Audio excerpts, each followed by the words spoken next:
और भक्ति का सबसे पहला पाठ है श्रवणम। हम अपनी बात को घुमा के फिरा के कैसे स्थापित कर दें, ये हमारे अंदर भावनाएं रहती, बस यही गड़बड़ी हो जाती है। सुनना नहीं चाहते, सुनाना चाहते हैं। महाराज कहते हैं कथा में कम आनंद आता है, तो कहते हैं जो व्यथा की बात करता है वो ज्यादा अच्छा होता है। कथा को छोड़ के व्यथा की तरफ जा रहे हैं और सुनने के बजाय सुनाना प्रारंभ कर दे रहे हैं, यही गड़बड़ी है। तो श्रवणम कीर्तनम विष्णोः स्मरणम पाद सेवनम। पिताजी सबसे पहले सुनने की क्षमता रखो। क्या सुनने के लिए? भगवान के गुण चरित्र का गुणान। अहंकार से युक्त हो जाओगे तो परमात्मा नहीं मिलेगा, दास स्वभाव। ऐसे में नवधा भक्ति बताया, जो शबरी ने भी बताया, अब उधर चलेंगे तो बहुत विलंब होगा। इसलिए प्रहलाद जी जैसे कहा वैसे महाराज हिरण्यकश्यप ने जल्दी से फेंका, कहा ये तो सब गड़बड़ हो सकता। नैसर्गिकायां मतिरस्य राजन् नियक्षमन्नो कददाह स्ममानः। ये पढ़ाया है, पहले से ही पढ़ा है, हमने नहीं पढ़ाया। क्या बताया? नैसर्गिकायां मतिरस्य राजन्, ये नैसर्गिक व्यवस्था है, ये हमारे बस की बात नहीं है। हे राजन, इसकी मति ही इसी तरह है, संस्कार से युक्त है। अब क्या था महाराज? मारने की व्यवस्था आ गई। ये शत्रु का पक्षधर है, नारायण का पूजन करता है, और इसी को देखकर हमारे और बच्चे बिगड़ जाएंगे। और किसी अंग में अगर गड़बड़ी हो तो शरीर में फैले, उसके पहले उस अंग को काट देना चाहिए, ऐसा उसने कहा। इसको हटाओ रास्ते से। मारना शुरू कर दिया भैया, हाथी से कुचलवा दिया, सर्प से डसवा दिया, पहाड़ से गिरा दिया, समुद्र में डुबो दिया, नाना प्रकार के प्रयत्न किया, कुछ नहीं हुआ।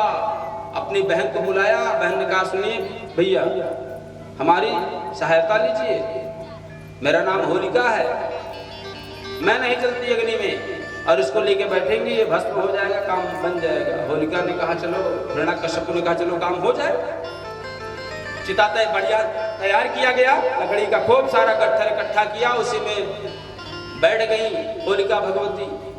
और जब आग जलने लगी तो उन्होंने अपने उस भतीजे को बुलाया, गाओ कुछ नहीं होगा, देखो मैं नहीं चल रही हूँ, आओ। महाराज वो भी चले गए और भगवान का नाम लेने लगे, चिंतन करने लगे, नेत्रों को बंद करके। महाराज भगवान की ऐसी कृपा। कहा बेटा कैसे लग रहा है? कहा पिताजी बहुत शीतलता प्रदान हो रही है, बहुत शीतल लग रहा है। होते करते होलिका ने कहा भैया अब मैं जल रही हूँ। अच्छा महाराज कुछ ही क्षण में होलिका जल के भस्म हो गई, लेकिन महाराज को कुछ नहीं हुआ। भगत थे, भगवान का चिंतन कर रहे थे। कहा हमको वरदान था, कहा कि ना नारायण ने छला, कहा नहीं छला नहीं है। उन्होंने कहा अनैतिकता पूर्ण कर्म कभी मत करना। आप भगत को हमारे जलाने जा रहे थे। जब हिरण्यकश्यप के सारे पराक्रम नष्ट हो गए, पति प्रिय है या पुत्र? कहा पतिदेव हमारे लिए तो दोनों प्रिय। कहा ना दो में से एक का निर्णय करना पड़ेगा। 7 दिन बीत गया भैया, जो बालक भोजन नहीं कर रहा तो मां भोजन कहां से करेगी? उसने भोजन भी त्याग किया और बार बार प्रार्थना करने लगी, पतिदेव एक बार देख लूं बालक को। ना ना उधर नहीं जाना है आपको। और फिर जब जाना, बेटा भूख से तड़प रहा होगा, तो कहा अच्छा तुम भोजन बनाओ। और जैसे ऐसे सुना 56 प्रकार का बड़ा दिव्य दिव्य भोजन बनाया है कयाधु ने। बहुत दिन हो गया बेटे को भोजन नहीं कराई, स्नेह नहीं हुआ। और कयाधु से कहा भोजन यहाँ लाओ। भोजन को लाई और उसी भोजन में हिरण्याकश्यप ने विष मिला दिया। अब ले जाओ अपने बेटे को खिला दो। अश्रुपात करने लगी कयाधु कि यही करना बचा था। अपने ही कोख में 9 महीना मैंने रखा, इसको व्यवस्थित किया, पाला लालन किया, व्यवस्थित किया, अब अपने हाथों से ही इसको जहर खिला। ना ये मुझसे नहीं होगा। पति की आज्ञा है तो आज्ञा को कैसे ठुकराए? इसीलिए इनको त्यागी की मूर्ति कहा जाता है। पति की भी आज्ञा व्यवस्थित हो और पुत्र की भी आज्ञा व्यवस्थित हो, दोनों तरफ से। दिग्जरेषु करश्चैव अभिचारावतारणैः मायाभीषण निरोधस्य गरदानैर्भोजनैः। भोजन में गर मिला दिया गया भैया, जहर। थाली को सजाया है बड़े दिव्य ढंग से।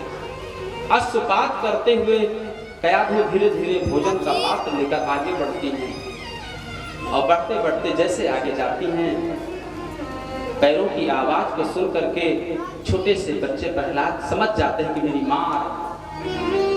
अंदर से पुकारा, माँ मुझे मालूम था तुम जरूर आओगी। 7 दिन बीत गया, अभी भोजन नहीं हुआ है। तुम्हारे हाथ का भोजन किए बहुत दिन बीत गया, जल्दी आओ और भोजन कराओ। कयाधु तो जान रही कि इसमें क्या है, लेकिन बेटा नहीं जान रहा कि इसमें जहर मिला है। वो तो माँ के वात्सल्यता को ही देख रहा है। और जैसे कयाधु सामने पहुंचती हैं, जल्दी से प्रहलाद जी महाराज दोनों हाथों को उठा करके माता जी के पल्लू से लिपट जाते हैं। माता, मैंने कौन सा अपराध किया जो मुझको इतना बड़ा दंड मिल रहा है? हर प्रयत्न किया गया मारने का, वो मुझे नहीं कष्ट हुआ, लेकिन मां से मुझे अलग कर दिया गया, इसका मुझे बहुत कष्ट है। माता भूख लगी है, भोजन कराओ। भगवती परेशान, कैसे इस देह को मैं खिलाऊं? और प्रहलाद जी बेचारे बिलख उठे। माता का स्वभाव कितना सुंदर होता है। कुपुत्रो जायेत क्वचिदपि कुमाता न भवति।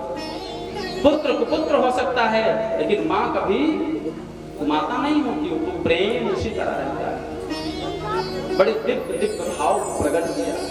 प्रहलाद जी ने भी कहना शुरू कर दिया कि तू कितनी अच्छी है, कितनी भोली है, तू प्यारी प्यारी है। ओ माँ,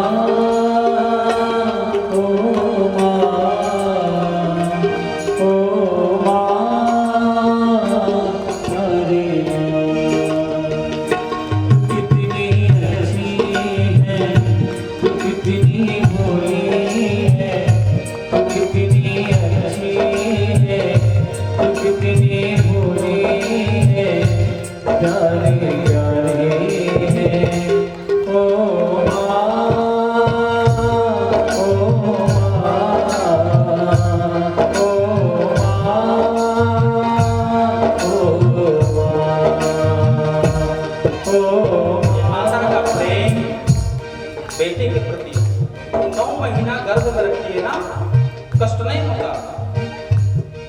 इन प्रकार वो अपना जीवन यापन कर लेती है, सब कुछ कर लेती है।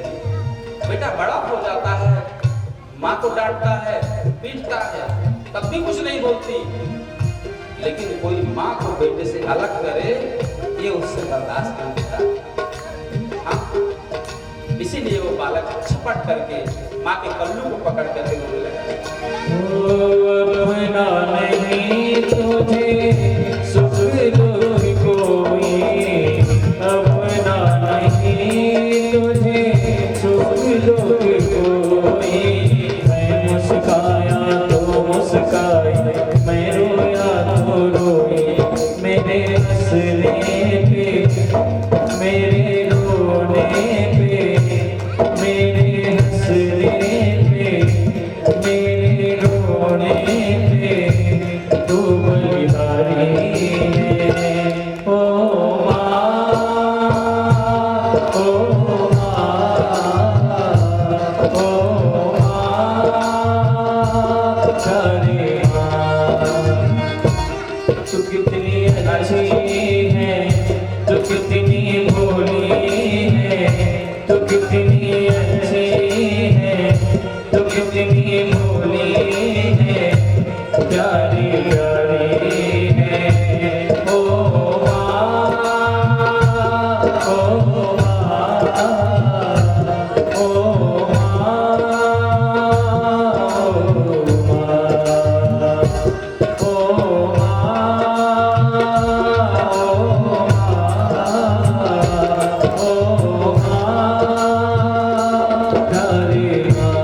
जाऊं तब तो खा लेना। दाना मैं जीवन भर इस तरह भूखा रह जाऊंगा, लेकिन आपके हाथ से ही खाऊंगा।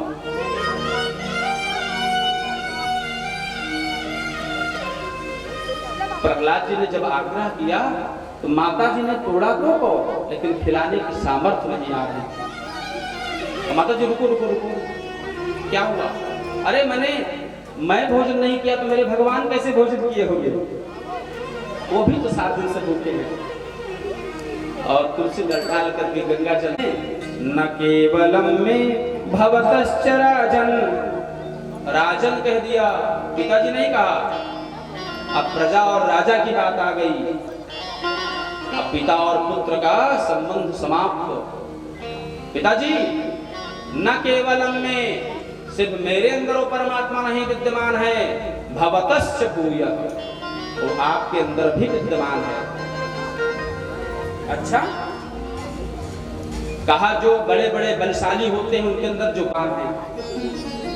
अब जब स्तंभ की बात आ गई तो प्रहलाद जी हाथ जोड़ करके खड़े हो गए, हे भगवान, हे परमात्मन, हे अखंड ब्रह्मांड नायक, हे सच्चिदानंद भगवान, मेरे ऊपर बहुत सारी विपत्तियां आई, लेकिन मैंने आपका स्मरण कभी नहीं किया, मैंने आपको कभी नहीं बुलाया। महाराज अगर आप इस कमरे से आज नहीं निकले तो कल जितने भी पेपर सुबह निकलेंगे, भारत टाइम से लेकर दैनिक जागरण में छप के आ जाएगा कि परमात्मा कहीं नहीं है। इसलिए मेरे लिए नहीं, मेरी रक्षा के लिए नहीं, अपनी सत्ता स्थापित करने के लिए आज आपको इस कमरे से निकलना होगा। ऐसा भगवान से निवेदन किया। और क्या किया कि खड्गम प्रहित्यान पतितो वरासतात् स्तंभम तदा ताडित बला समुष्टिना, बड़े तेज से तलवार को तो बाहर फेंक दिया और एक मुट्ठी बांध करके प्रहार किया उस खंबे में। बड़ी तेज से आवाज हुई, चटचनाहट। फिर क्या था, उसी खंबे से फटा और खंबे से फटने की वजह से उसमें से एक विचित्र जीव प्रकट हो गया। बोले सच्चिदानंद भगवान की। ऐसा स्वरूप कोई नहीं देखा था। बड़ी तेज तेज से गर्जना करने लगे। अब वो गर्जना सुनकर सब परेशान हो गए। महाराज ये कौन से स्वरूप वाले आ गए भैया, इसको तो हमने कभी देखा ही नहीं था। कहा महाराज उनका जो मुख भाग था वो सिंह का था, हाँ, और नीचे का भाग वो मनुष्य का था। बोले नरसिंह भगवान की। बड़े तेज से दहाड़ मारा और जितने वहां पर लोग थे, भगवान के अगल बगल जो लोग थे वो भी परेशान हो गए। उस आवाज को सुन करके देवता भी परेशान हो गए। महाराज ये विचित्र प्रलयंकारी आवाज कहां से आ गई? उस व्यवस्था को देख करके सब घबरा गए। नरसिंह भगवान ने देखा इधर उधर नहीं, दौड़ कर गए और हिरण्यकश्यप को पकड़ा है और पकड़ कर अपने जंघों में बैठाया है और घर के बाहर वाले द्वार में डेहरी में बैठे हैं और बड़े बड़े नाखून को निकाला है और निकाल कर दिखा रहे हैं, देखो हिरण्यकश्यप ये अस्त्र है कि शस्त्र है? बोले महाराज ना अस्त्र है ना शस्त्र है। बोले अंदर हूँ कि बाहर हूँ? ना महाराज ना आप अंदर है ना बाहर है। फिर कहा महाराज देखो दिन है कि रात है? बोले महाराज न दिन है न रात है, संध्या बेला होने वाली है। हाँ, कहा सुनो ये भगवान के बनाए हुए 12 जो महीने होते हैं वो भी नहीं है, इसलिए मैंने स्पेशल महीना बना दिया पुरुषोत्तम मास। फिर क्या था महाराज, नरसिंह भगवान ने अपने तीक्ष्ण नाखूनों से उसके पूरे पेट को विदीर्ण कर दिए, उसके अतड़ी पतड़ी को निकाल लिया और अपने गले में माले की तरह बना लिया और उसके पूरे जो शरीर से रक्त था उसके पूरे मुंह में लगा लिया। एक तो ऐसे विचित्र स्वरूप था, ऊपर से रक्त रंजित हो गए। महाराज तो और भयंकर स्वरूप हो गया। अब महाराज हिरण्यकश्यप पुत्र जय सीताराम हो गए। भगवान का वो स्वरूप जिधर देखते उधर लोग घबरा जाते। सब लोग आकर के अनुनय भी नहीं करने, भाई बहुत अच्छा किया भगवान आपने इस पापी को मार दिया। अभी तक कोई नहीं आया था। अब जब सब लोग आए तो सब लोगों ने निवेदन करना शुरू कर दिया और कहा महाराज आपने बहुत सुंदर किया। कौन कौन आए? पहले तो इंद्र आए, हाथ जोड़ा, अरे बहुत पापी था महाराज आपने बहुत अच्छा किया इसको मारा। इंद्र की तरफ बड़े तेज से घूरे, इंद्र भागे बेचारे कहीं गड़बड़ न हो। ऋषि लोग आए, महात्मा लोग आए, उनके तरफ भी बड़ी तेज से घूरे, वो लोग भी भागे। पितर लोग आ गए, मैं पितर लोग हूँ महाराज, बहुत अच्छा आपने किया, किसको मार दिया। उनकी तरफ भी भगवान ने बड़े तीक्ष्ण स्वभाव से देखा, गर्जना किया, वो लोग भी चले गए। विद्याधर लोग आए, वो लोग भी नहीं टिक पाए। नाग लोग आए, महाराज आपने बहुत अच्छा किया, इसको मार दिया पापी को, वो लोग भी भाग गए। क्यों? क्योंकि जो बड़े चाटुकार व्यक्ति होते हैं, काम सिद्ध होने के बाद महाराज आपे के पक्ष में तो रहे हम, ऐसा भगवान कहते हैं किसके पक्ष में थे तुम? हमारे पक्ष की बात क्यों करते हो, चाटुकारता करते हो? हमारे भगत को पर इतना कष्ट हुआ, उसके पक्ष में क्यों नहीं गए आप? अगर आप लोग सहायता किए होते, आप लोग उसको समझाए होते, तो मेरे भगत के ऊपर इतना कष्ट न पड़ता। गंधर्व लोग आए, महाराज हमारा तो काम है हंसाना, कहा ना यहाँ कुछ लोड नहीं चलेगा, सबको बहुत तेज से डांटा है। और फिर प्रहलाद जी को अपने पास लाए और अपने उसी जीवा से चाटने लगे, बड़ा स्नेह करने लगे।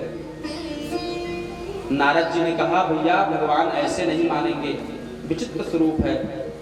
अन्य जगहों से तो ये भी आता है कि नारद जी दौड़ के गए, लक्ष्मी जी को बुला के लाए। लक्ष्मी जी ने कहा हाँ हाँ हम जो कह देते हैं हमारी बात बहुत मानते हैं। और लक्ष्मी जी जैसे आरती उठाई और अपने पति परमेश्वर की आरती करने के दृष्टिकोण से पैर का आरती किया, ऊपर किया, नाभि का किया, और जैसे मुख के पास आरती ले गई वैसे थाली वाली फेंक के भगी, कहे हमारे स्वामी नहीं है। ये तो बड़े विचित्र हैं भैया। तब नारद जी ने प्रहलाद के पास गए और जाकर के उनसे निवेदन किया कि सब डर डर के भाग रहे हैं, आपको क्यों डर नहीं लग रहा है? तो उन्होंने कहा अच्छा ही बताओ, कोई सिंह का छोटा सा कृपया परिणता, उस सिंघनी के बच्चे सिंघनी से भागते थोड़ी डर के, उसी के पास रहते हैं। भगवान खुश हो गए, बड़ा स्नेह किया है। कहा बेटा बहुत कष्ट आपको मिला, हम आने में विलंब कर दिए, हमको और पहले आ जाना चाहिए था। नहीं नहीं परमात्मा आपने बड़ी कृपा किया, हमारे लिए नहीं लेकिन संसार के लिए आपने बड़ी कृपा किया। कहा ऐसा करो अब राज्य करो, राजा बनो, सिंहासन पर विराजमान हो जाओ। प्रहलाद जी अपने पिता की तरफ देख करके थोड़ा अश्रुपात किए। क्या चाहिए भगवान? इसने जीवन भर पापाचार अनाचार व्यभिचार किया, हमारे पिता को मुक्त कर दीजिए प्रभु। हंसने लगे। भगवान ने कहा प्रहलाद कैसे आपने सोच लिया?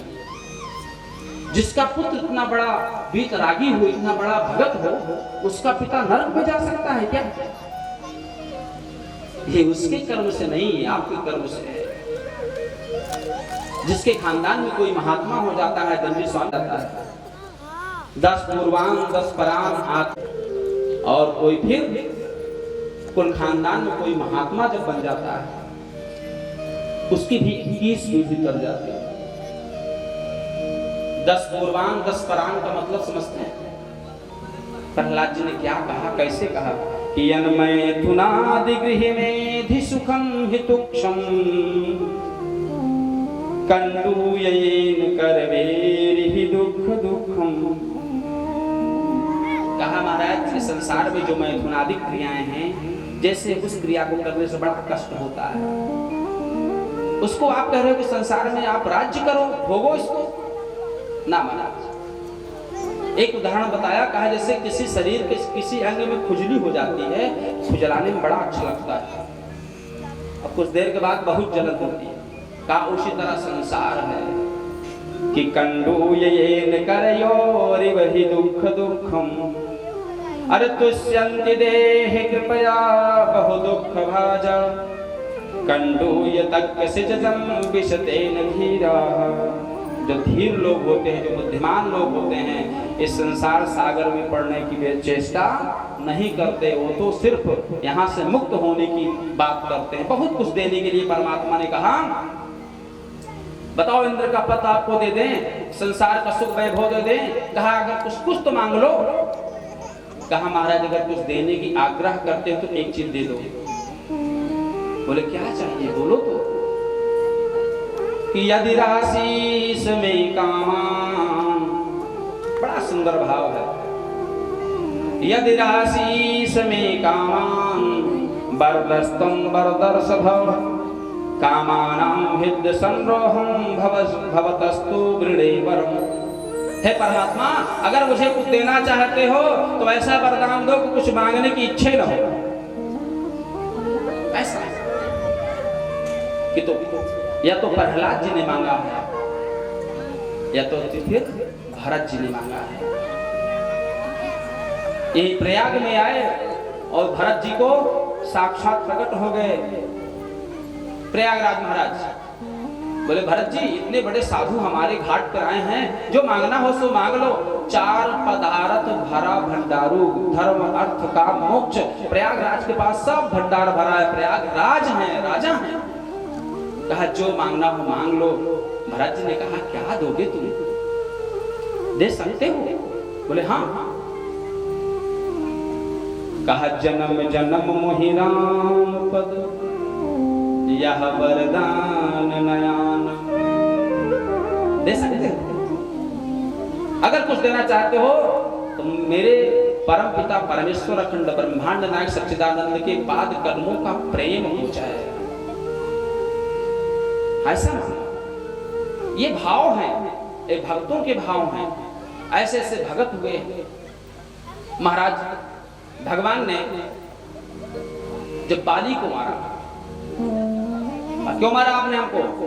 मैंने कौन सा अपराध कर दिया? कहा गलत कर्म किए, भाई की पत्नी का हरण किया, अच्छा नहीं किया। हाँ? कहा महाराज देखो आपका सिद्धांत तो बहुत सही है, लेकिन ये सिद्धांत कहाँ लागू होता है? अनुज सहित भगनी सुंदरा इन्हें कुदिष्ट बिलोके जोई, इन्हें बधे कति पाप न होई। भगवान ने कहा, लेकिन कहा हम बंदरों के ऊपर लागू होता है क्या? तो भगवान ने कहा चलो कोई बात नहीं है कि जेहि जोनि जन्मों कर्म बस, कि जेहि जोनि जन्मों कर्म बस रघुनाथ पद अनुरागी हूँ। ऐसा मांगा।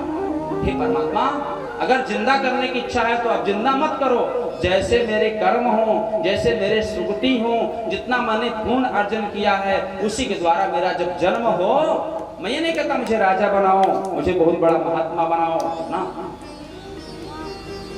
जिस भी योनि में जाऊं बस परमात्मा का प्रेम मिल जाए, परमात्मा का पाद पद मिल जाए, चरण मिल जाए। ऐसे ही प्रहलाद जी ने मांग दिया।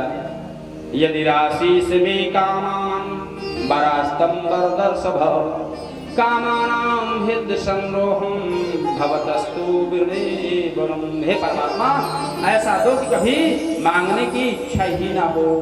महाराज ऐसे दिव्य दिव्य भाव को उन्होंने प्रकट किया। और जानते हैं बड़े अच्छे संस्कार की बात किया है, कैसे भजन यजन करना चाहिए, कैसे संस्कार जीवन में डालना चाहिए, इसकी बात बताया। देखिए हमको एक बात जानना चाहिए कि हमारे जो मूल संस्कार हैं उसको अगर पकड़ेंगे तो काम बन जाएगा। प्रायः हम अपने बच्चों को कभी नहीं सिखाते कि बेटा स्नान करने के बाद सूर्य नारायण भगवान को 1 लोटा जल देना जरूरी है। क्यों नहीं सिखाते? सूर्य भगवान हमको कितना ऊर्जा देते हैं। अरे एक छोटा सा बल्ब आप घर में लगाते हैं तो उसका बिल आ जाता है। सूर्य भगवान का कभी बिल आया क्या? इतना प्रकाश देते हैं और चाहिए क्या उनको? सिर्फ 1 लोटा जल। ए सूर्य सहस्रांशो तेजो रासे जगतपते अनुकंपे मां भक्ता गृहाणर्घ दिवाकर। बस यही कह के जल दे देना है। अगर आज प्रहलाद के अंदर उसकी मां संस्कार ना देती तो परमात्मा प्रकट ना होते। तो हम अपने संस्कार को भूलते चले जा रहे हैं और ये चाहते हैं कि हम एक लाइन पढ़ दें, परमात्मा हमारे सन्मुख आ जाए। इसीलिए कहते हैं कई जन्म जन्मांतर के पुण्य उदय होते हैं, तब ऐसे सुकृति प्राप्त होते हैं। ऐसे व्यवस्था को व्यवस्थित करते रहना चाहिए। अहंकार मन में नहीं आना चाहिए। जन्म के बाद देखिए एक बात बताऊं, अन्य चीजें तो गड़बड़ हो सकती हैं लेकिन भक्ति कभी गड़बड़ नहीं होती। अगर इस जन्म में आपने भक्ति किया है, अगले जन्मों में आपको उसी भक्ति लाइन हे नाथ नारायण वासुदेव कृष्ण हरे मुरारे हे नाथ नारायण वासुदेव कृष्ण गोविंद हरे मुरारे हे नाथ नारायण वासुदेव कृष्ण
पैर पकड़ लेता और कोई सोचता कि डर जाता कि मगरमच्छ तो नहीं है, और जब डर के बेचारा भागता कांपता तो उसको बड़ा आनंद आता, हंसने लगता। अच्छा पैर पकड़ने का बड़ा शौक है ना तुमको, तो जा पानी का ही चर बन जा, जलचर बन जा, ग्राह बन जा और पैर पकड़ना। बाद में क्षमा मांगा, कहा भगवान का दर्शन होगा। बड़े दिव्य दिव्य भाव आए महाराज, कितनी बात कहें कितनी बात सुनाएं, हम जल्दी में हैं। देवासुर संग्राम हुआ, बड़ा विचित्र। अब महाराज सारे लोग परेशान, कहा महाराज आए दिन देवता हाथ जोड़कर खड़े हो गए, महाराज आए दिन लड़ाई झगड़ा होता रहता है, कुछ अच्छा सा उपाय बता दो। कहा एक काम करो, समुद्र मंथन करो, उसमें से अमृत निकलेगा, उसी का पान कर लो, काम बन जाएगा।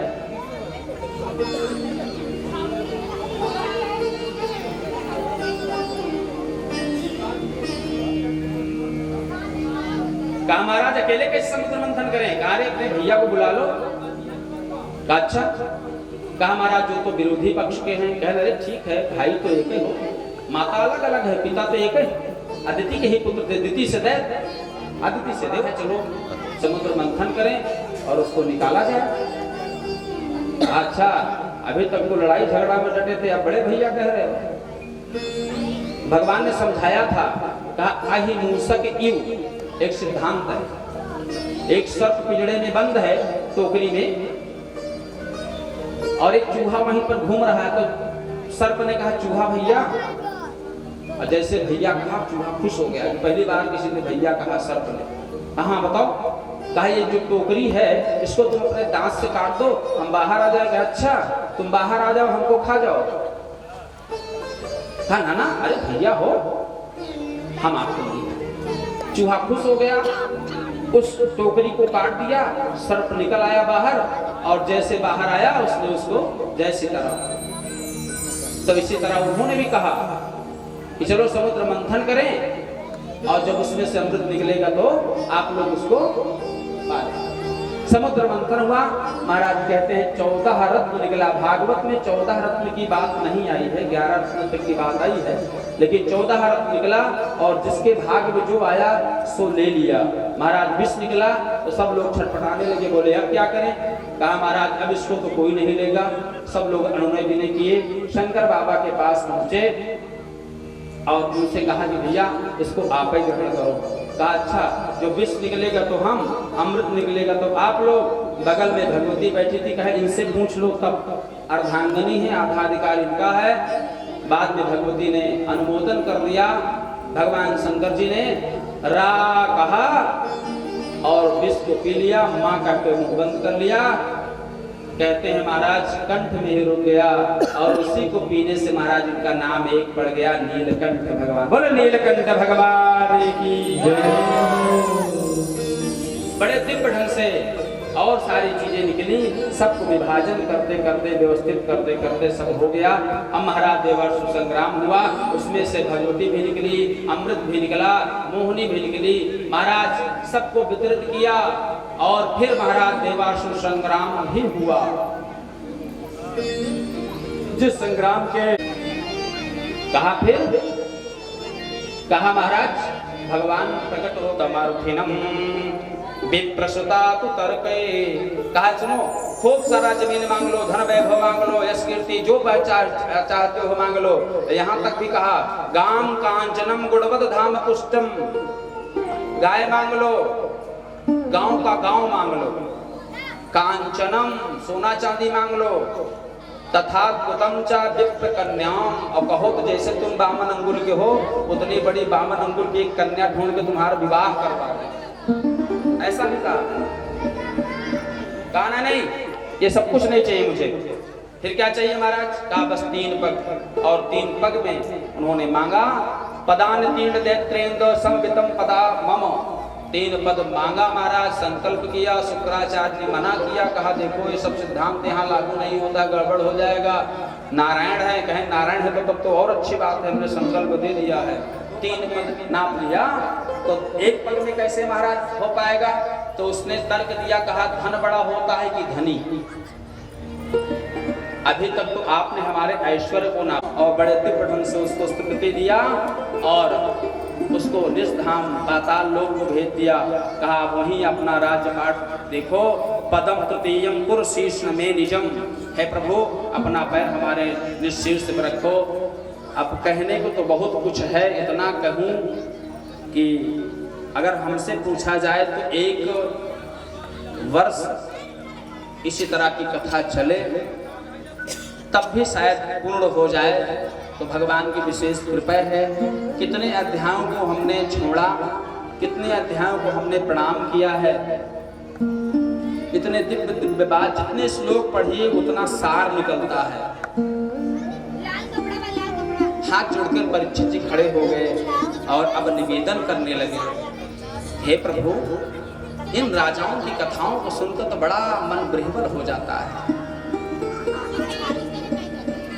हमको उन सूर्यवंश के राजाओं का देखो, पाणी स्पर्शा क्षमाभ्याम मृजित पतरुजो यो हरीन्द्रानुजाभ्याम वैरूप्याम शूर्पणख्याम प्रिय विरहरुषाम रोपितभ्रो विजिभ्यः स्तत्राभिर्बद्ध सेतु खलवल दहनः कौशलेन्द्रो वतान्नः।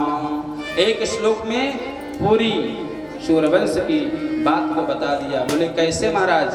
कहा गुरुवर्थे त्यक्त राज्यो, गुरु जी की आज्ञा से राज्य का परित्याग करके यज्ञ की रक्षा के लिए चले गए।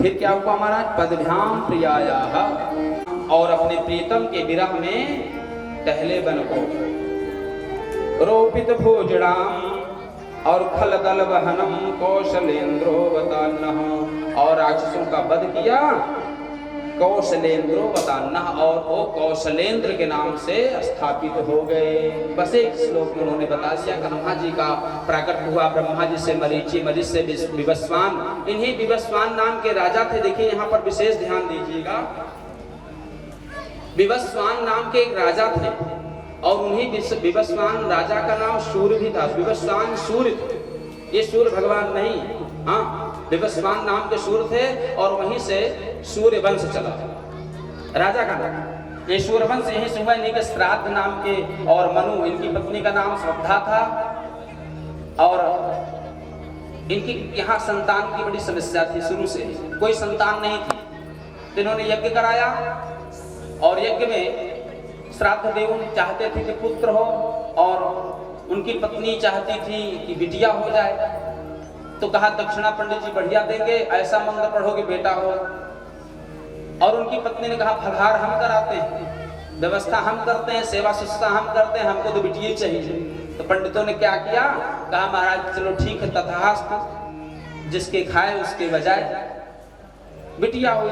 राजा भाई क्रोध में आ गए, बोले ये क्या कर दिया, आप लोगों को हमने दक्षिणा दिया, तो बेटे से बेटी कैसे हो गई। कहा महाराज रानी की इच्छा नहीं थी। कहा वंश कैसे चलेगा।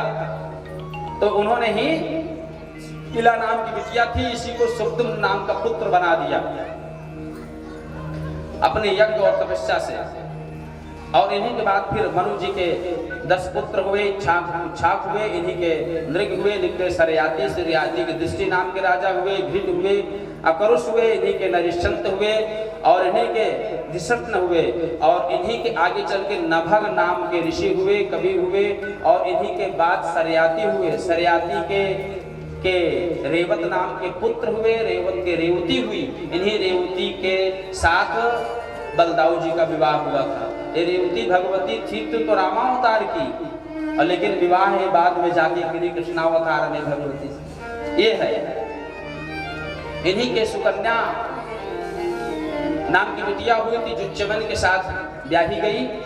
और महाराज इन्हीं के खानदान में कुकुदमी नाम का राजा हुआ और उन्हीं के साथ व्यवस्थित होकर के महाराज खानदान में नभग नाम के राजा हुए। नभग के नाभाग के अम्बरीश नाम के राजा हुए जो भगवान के बड़े भगत थे। एकादशी का व्रत था, पारण करने में विलंब हो रहा था। महाराज भगवान दुर्वासा के क्रोध से बेचारे परेशान, लेकिन भगत के ऐसे भाव होते हैं कि भगवान प्रकट हो गए और इनको मुक्त किया। बहुत विस्तार से कथा है महाराज। इन्हीं के खानदान में विवस्वान नाम के एक राजा हुए। विवस्वान को भी कोई संतान नहीं थी। इन्होंने भी यज्ञ कराना शुरू किया और ब्राह्मणों ने कहा देखो आपको मंडपे पे लेटना है। जैसे बाबूजी यहाँ लेटते हैं ना, यज्ञ के रक्षा के लिए यहीं लेट जाते हैं।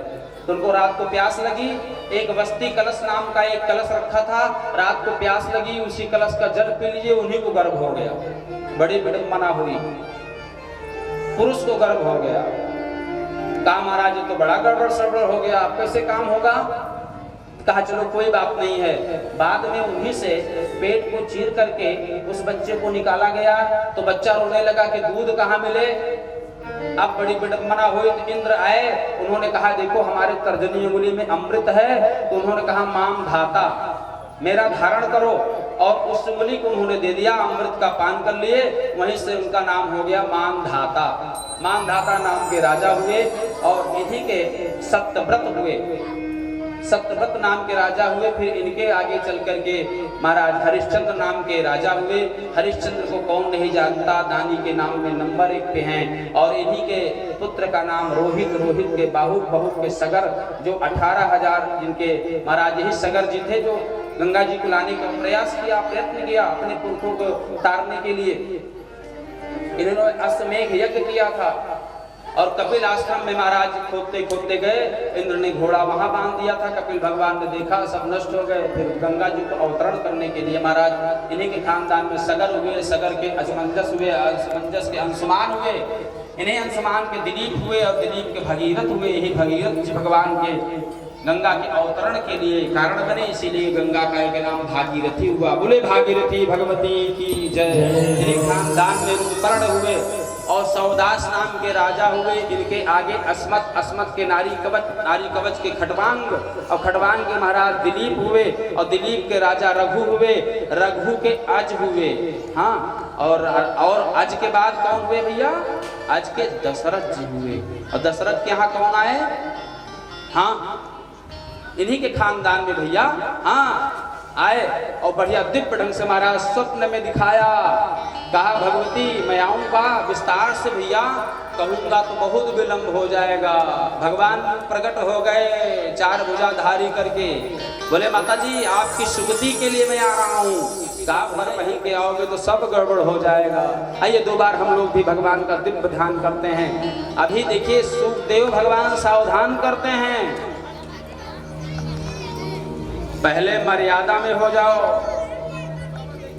पहले मर्यादा पुरुषोत्तम भगवान के चरित्र को सुनो, नहीं तो गड़बड़ सड़बड़ करता। दीन दयाल कौशल्या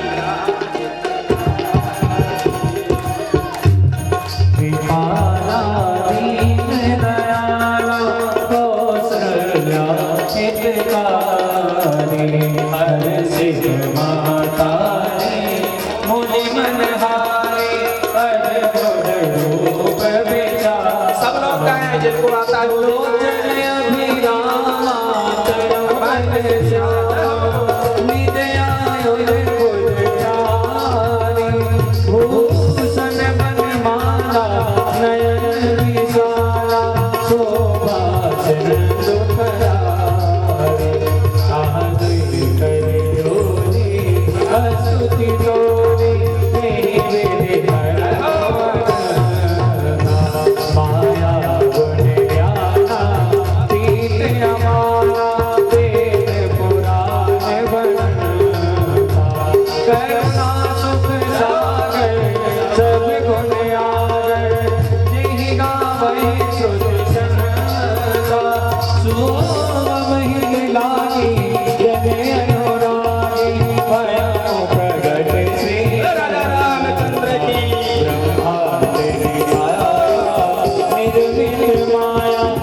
वचन सुजाना। अब क्या करो? कहा शस्त्र हटाओ सब। क्यों?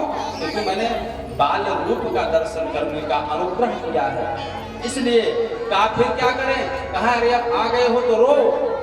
बोले क्यों? हम भगवान हम कैसे रोएंगे? कहा अरे जो पैदा होता है, जो यहाँ आता है पहले रोता है।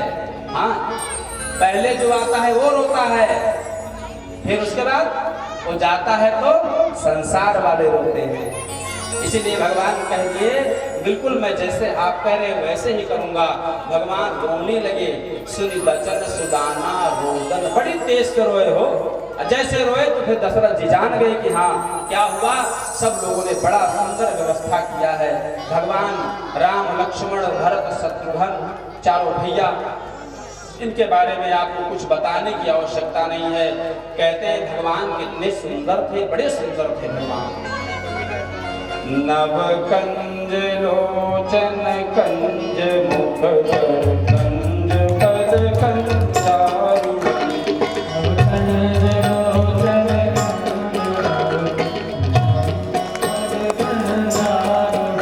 भगवान कितने सुंदर थे हो, बहुत सुंदर थे। अरे हर माँ कहती है कि मेरा बेटा सुंदर है, कोई टेढ़ा मेढ़ा है क्या? कोई नहीं कहता। लेकिन अगर कोई दुश्मन हो वो कह दे कि हाँ बड़े सुंदर हो, तब माना जाता है कि आप सुंदर हो। भगवान राम को किसी ने कहा क्या कि सुंदर हो? हाँ, किसने कहा? एक दुश्मन थी जिसने कह दिया, कहा तो सम पुरुष नमो सम नारी। हाँ, क्या कहा? हाँ, अब विस्तार से राम कथा बोलेंगे तो बहुत विलंब होगा, इसीलिए मुख मुख ले रहे हैं कि तो सम पुरुष नमो सम नारी। हाँ, तो सम पुरुष नमो सम नारी, तो सम पुरुष नमो सम नारी। ऐसे कहानियां भगवान ने कहा चुप, ऐसे क्यों कर रहे हो? लक्ष्मण जी गलत कर रहे हैं, इसका नाक कान काट। लक्ष्मण जी तुरंत नाक कान काट लिया। अब इससे बड़ा दुश्मनी कौन हो सकता है बताओ? जो बेचारी शरणागति को देना चाहती है उसका नाक कान कटवा लिए भगवान ने। अब वो भाग कर जब अपने भाई के पास, खरदूषण के पास जाती है तो कैसे कहती है, देखो बड़े सुंदर ढंग से वाल्मीकि रामायण में, तरुणो रूप संपन्नो सुकुमारो महाबलो।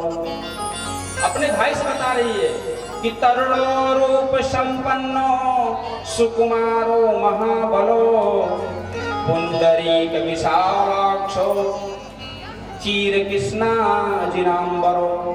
कैसे बताना? कहा तरुणो जवान है, ऐसा नहीं बताया डायरेक्ट। कहा तरुणो रूप संपन्नो, रूप से संपन्न है और महाबली हैं। तरुणो रूप संपन्नो, सुकुमार हैं, महाबली हैं, और क्या है? फलमूला सरोदांतो, फल मूल खाते हैं, ब्रह्मचारी हैं। चीर कृष्णा जिनांबरो, और इतना ही नहीं महाराज, जो उनका दुपट्टा है बिल्कुल झिलमिल झिलमिल है, ब्रह्मचारी जैसे प्रतीत होते हैं, फल मूल खा के रहते हैं। तापसो, देखिए द्वितीया में ही तापसो बने, दोनों लोग तपस्वी हैं। तापसो ब्रह्मचारिणो। अब इतना अलंकृत करके तब कह रही है, क्या कह रही है? पुत्रो दशरथो।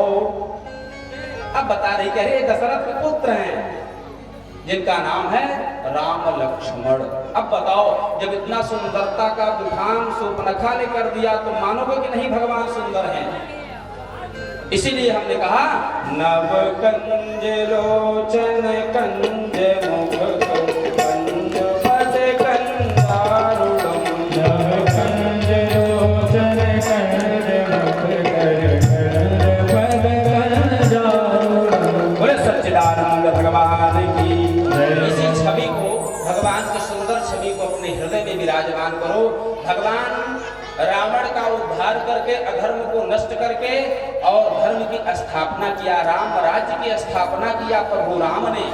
और जानते हैं 11,000 वर्ष तक शासन किया महाराज, और उनके शासन काल में कोई दंड विधा नहीं थी, कोई पुलिस नहीं थी। वाल्मीकि रामायण कोई दंड की विधाई नहीं थी, चोरी चमारी की बात ही नहीं थी, कोई अकाल मृत्यु नहीं मरता था, कहीं आग नहीं लगती थी, किसी को दंड देने की विधा नहीं थी। बड़ी सुंदर व्यवस्था थी। हम इनको यही प्रणाम करते हैं। अब यहीं पर खड़े होकर दिव्य ढंग से महाराज बच्ची जी ने प्रश्न बंद किया। कहा महाराज, अच्छा ये बताओ, जिसमें हमारे आराध्य की बात है, उस खानदान की बात तो आपने बताई थी कि भाई का एक नाम था यदु, और वहीं से यदुवंश हुआ। ये थे छत्री, छत्री में ही यदु नाम के राजा हुए, उन्हीं से यदुवंश चला, और इन्हीं से अजमेर नाम के राजा हुए, और अजमेर के सूरसेन, और सूरसेन के प्रभृति आदि कई राजा विस्तार हुआ। और इन्हीं सूरसेन के पुत्र थे आनक दुदुभी। जिनका नाम आप लोग वसुदेव के नाम से आप लोग जानते हैं। और इन्हीं वसुदेव ने 7 विवाह किया था और सातवीं जो इनकी पत्नी थी उनके विषय में चर्चा होना शुरू हो गया। भैया मथुरा के राजा उग्रसेन जी थे, बड़े सुंदर राजा थे और उन्हीं के एक पुत्र था जिसका नाम था कंस। अब वो चाहता था कि पिताजी जो नीति से कर्म कर रहे हैं ये ना करें। वो सोच रहा था कि पापाचार अनाचार व्यभिचार से शक्ति से ताकत से हम काम बना लें। एक दिन रहा नहीं गया, कहा कि देखो ये सब मामला गड़बड़ है, दुराचारी में हमारा नाम आ रहा है, इसलिए मामला गड़बड़ है। वसुदेव जी से इसकी मित्रता थी तो इनकी एक बहन थी, सौतेली बहन थी, उसी से उनका रिश्ता तय कर दिया। और तय करने के बाद बड़े लाड प्यार से अपनी बहन को कहा हम विदा करेंगे और बहुत सारा दहेज दिया, घोड़ा हाथी खूब दिया। देखो दहेज देना धर्म है, हम कल भी बताए थे, दहेज देना धर्म है और दहेज मांगना अधर्म है। तो अधर्म ना करो, जो करो धर्म करो। ये समाज की कुरीति है जो विष की तरह हमारे समाज में फैल रही है, ये गड़बड़ है। दहेज दिया और भगवती देवकी का विवाह वसुदेव के साथ सुनिश्चित कर दिया और संपन्न भी हो गया। भैया अब कंस रथ में बैठा और अपनी बहन को कहा हम खुद विदा करेंगे जिससे समाज में हमारी प्रतिष्ठा बन जाएगी। देखो इतना अच्छा है, बहन की शादी भी किया और भेजने भी जा। जैसे कुछ दूर आगे बढ़ा भैया आकाशवाणी हो गई। उस आकाशवाणी को सुना तो बड़ा विचित्र हो गया, जो प्रेम स्नेह था बहन के प्रति सब गड़बड़ हो गया। आकाशवाणी का है जिस बहन को इतने लाड प्यार से तो विदा कर रहा है ना, इसी के 8वें संतान से तुम जैसे सीताराम हो जाओ। अच्छा उसने कहा न रहेगी बांस न बजेगी बांसुरी, तलवार निकाला और पकड़ा महाराज देवकी जी के बाल को और कहा अभी अलग कर देते हैं। वसुदेव जी हाथ जोड़कर खड़े हो गए, अरे मित्र ये क्या कर रहे हो, समाज में प्रतिष्ठा बनाने के चक्कर में कहीं गड़बड़ न कर बैठो। और मित्र को अगर हमारे स्वभाव को जानते हो तो मैं वादा करता हूँ कि इसकी जितनी संतानें होंगी आपको हम अर्पण कर देंगे। वसुदेव जी की बात को मान गया और ले जाकर कारागार में डाल दिया। महाराज इन्हीं के खानदान में बड़े दिव्य ढंग से महाराज पुत्र की उत्पत्ति शुभारंभ हो गई। अब जैसे एक बेटा हुआ, इसने पहरेदार भी लगा रखे थे। पहरेदारों ने आकर के कहा भैया एक बालक के रोने की आवाज आई है। कहा दौड़ के लाओ, पकड़ के लाओ उसको। वसुदेव जी कहे घबराओ नहीं, खुद वसुदेव जी ले जाकर के दे दिया और उस बालक को उस कंस ने पैर पकड़ करके और एक शिला पर पटक दिया। महाराज जय सीताराम। अब वहां कुछ नहीं बचा, खून का धब्बा ही बचा था। कीर्तिमंतम सुषेणम च भद्रसेन मुदारधीः ऋजुं संवर्धनम भद्रम शंकर्षणो महेश्वरम। कीर्तिमंत नाम का बालक आया, उसको जय सीताराम किया और महाराज सुषेण नाम के इनके जो बेटे हुए थे वसुदेव जी के, जिनको कंस ने मार दिया था, उनके नाम है कीर्तिमंत सुषेण भद्रसेन मुदारधी ऋगु संवर्धन और भद्र, ये 6 और 8वें संतान में संकर्षण विधि से इनके एक पत्नी और थी जो भगवती, वो इनको रोहिणी जी एक संकर्षण विधि से इस गर्भ को निकाल करके और रोहिणी की गर्भ में डाला। ये विधि अभी स्थापित हुई है, लेकिन इस ग्रंथ से यह स्पष्ट होता है कि ये विधि बहुत पहले की है। 7वां संतान नहीं हुआ तो कंस ने कहा गर्भ से ही संतान सब डरने लगे। हाँ, ऐसी व्यवस्था किया और महाराज कुछ दिन जब बीता तो महास्तार अष्टमस्तु तयोरासि स्वयमेव हरिकिरः, भगवान वहीं जेल में ही भगवती को प्रकट होकर अपना स्वरूप दिखाया है, दिव्य स्वरूप दिखाया। जहां काल कोठरी में अंधेरा था वो प्रकाश से युक्त हो गया। भगवती ने देखा, वसुदेव जी ने देखा कि ब्रह्मादि देवता सब उनको प्रणाम कर रहे हैं, इतने सुंदर हैं। क्या कहा? का सत्य प्रथम सत्य परम सत्यम सत्यस्य योनिं निहितं च सत्ये सत्यस्य सत्यम सतमत्व सिद्धम सत्यात्मकं तां शरणं प्रपन्नाः। सत्य सत्य सत्य 9 बार कहा। इसलिए कहा कि 9 जो होती है एक संख्या की सबसे बड़ी संख्या होती है, एक अंक की सबसे बड़ी संख्या 9 होती है। तो कहा कि परमात्मा एक है, ब्रह्म एक है और सबसे बड़े हैं। इसलिए 9 बार सत्य सत्य सत्य कहा श्लोक में कि परमात्मा परब्रह्म परमात्मा अखंड ब्रह्मांड नायक ही आ रहे हैं। ऐसा ब्रह्मादि देवताओं ने बढ़िया दिव्य ढंग से स्तुति किया है और वो बड़ा दिव्य समय आने लगा। भगवान भी 4 भुजाधारी की गाना ना, 4 भुजा करोगे तुम्हारा सब संसार सागर वाले क्या कहेंगे, विचार हाथ है इस बच्चे का।